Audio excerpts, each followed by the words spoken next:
Welcome to Setting the Captives Free with Evangelist Marianne Newman. The Spirit of the Lord is upon me because He has anointed me to preach the gospel to the poor. He has sent me to heal the brokenhearted, to preach deliverance to the captives, and recovering of sight to the blind, to set at liberty them that are bruised. Through my experience, because I was one of those people that believed that I was fine the way I was. There was no, I knew there was a call on my life. I've always been able to influence people, influence individuals. I've always been able to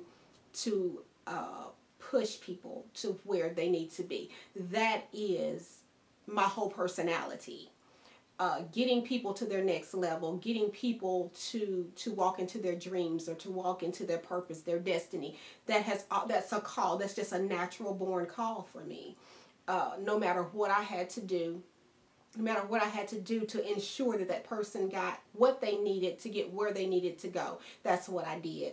So when I went through my dilemma a couple of years ago, I said, God, there's got to be more to me than what I see and what I'm hearing, because what I'm hearing does not line up with my personality.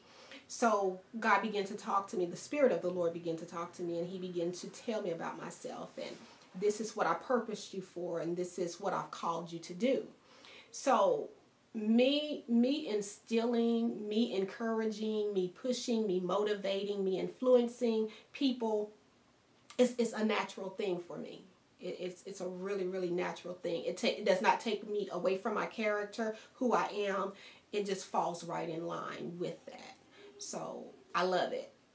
I love it. I love to talk. I love to share my revelations, my God-given revelations concerning His Word and what He has for us and what He wants for us. So